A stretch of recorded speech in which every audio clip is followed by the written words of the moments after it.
all the way back on that NCAA rule. I'm thumbs up on that, even if they play the full season in the SEC, because the Big Ten could get an 8-game season in the spring, and their guys won't get dinged either for using up a year. And, it's all going to come out in the wash. They're going to have to come up with some kind of one-for-one scholarship allowance for people to go over the 85 limit based on guys who would have been gone, but we gave them an extra year, one for one. Okay, you have 7 of those guys. Your limit for this year is 92. Go to it. And that's how it's got to be, in my opinion. And if somebody has 95 and somebody has 87, tough crap. I mean, that's just the way of the world in 2021, 2022. I don't like the scholarship rule, but I don't even want to talk about that one right now because it's just going to make roster management insane. It's going to make the transfer portal, as I spit here, insane. I just think it's really cavalier to have all these people coming out right now, and I understand everybody's pissed and stomping around or whatever. I'm not going to watch this football.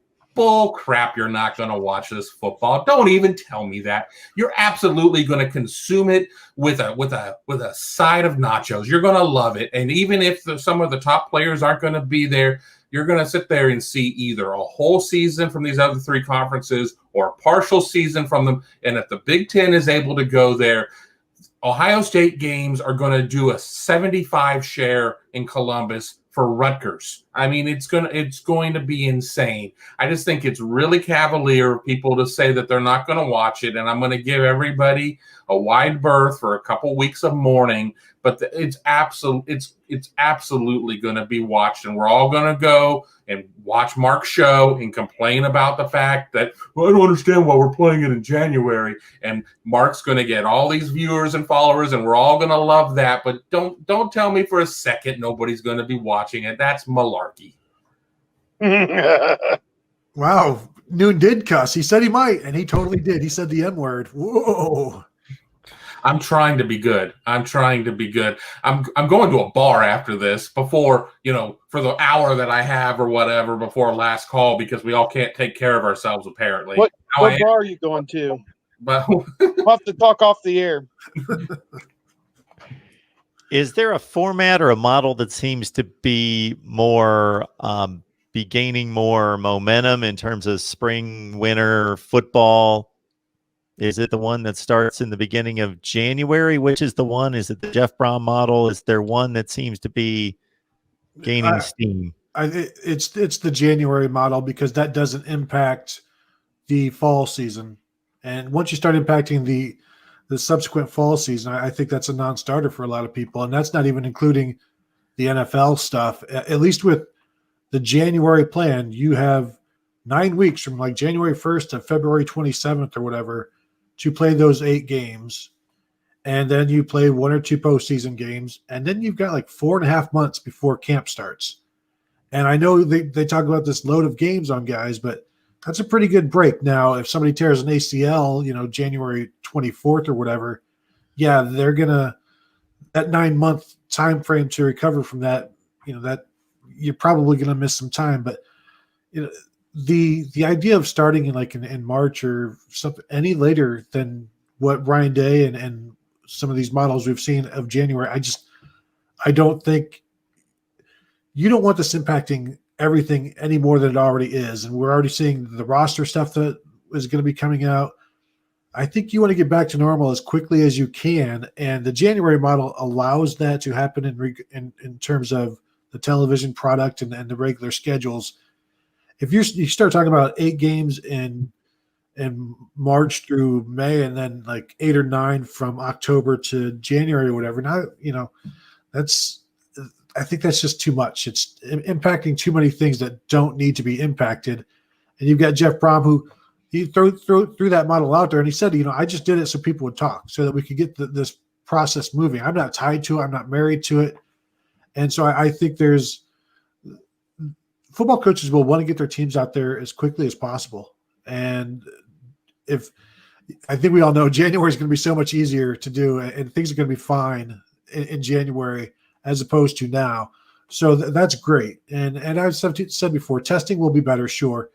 But the virus is still going to be here. But I'm sure by January, it'll be all good. Steve? Okay, I'm looking at the calendar, and this is what I would do. They finish up exams December 7th or 8th. Start practice the next day. You practice for about 2.5 full weeks. On the 23rd of December, everybody can go home. We'll see you next week. On December the 28th, everybody comes back. They practice that week. They practice the week of January 3rd, 4th, and the first game is the weekend of January 9th. The problem that you have if you're using the indoor stadiums is, are any of these teams going to be in the playoffs and using their indoor stadium over the weekend of January 9 or 10? But in a perfect world, to me, you could start an 8-week season January 9 and 10. And let's just see. 1, 2, 3, 4, 5, 6, 7, 8. 9 weeks, it'd be done March 6th and 7th. Championship game March 13th, the same day you're playing your Big Ten basketball tournament championship or whatever, and you just tie it up in a nice bow. You don't worry about having spring practice. It was a glorified spring practice. You get them back in the weight room, whatever, and you've minimized. I mean, the bowl game would have only been 10 weeks prior, so you've only gone over by 10 weeks, 2.5 months. I don't find that to be to what Tony was saying, too oppressive to the schedule. But have it done by March 13th. If you're going to play a Rose Bowl, you play it the next week, March the 20th, for 2 teams, and that's it. And then you let everybody rest up, get back in the weight room, la la la la la la. And to me, that's tied it up in a bow, tossed it over my shoulder, and we've solved the world's problems. Or we could just use the plan that I said, which just starts a week earlier. And then, I mean, but I agree. I think the dates work there. I think that you still, at this point, I think you got to give them time off for Christmas, which would screw up. They've had enough time off. They're getting plenty of time off right now. And when they played in CFP games that were on the 28th, they were getting out there on the 23rd. They could have Christmas every month. These aren't CFP games. I think that you start. I think that you need to go ASAP. You need to go ASAP. And the dome stadiums will be in regular season NFL. And they're not going to. I think you play Friday. I think you throw a lot of Fridays in here too. Okay. I don't think you need to be in love with Saturday. And I understand, well, they're student athletes. They got to go to school. I mean, it still could all be mostly distance learning at that point anyway. I think that, I think you have more Thursday and Friday inventory to sit there and clear out the stadiums and take that out of the equation, because I think that's a very valid point you make there about the stadiums. But, that's easily addressed by just not being so in love with Saturday at that point. So you have time for transitions and everything else that you need to do at that point. And, I mean, let's just face it, the Colts suck. So, I mean, I'm not really concerned about Indianapolis.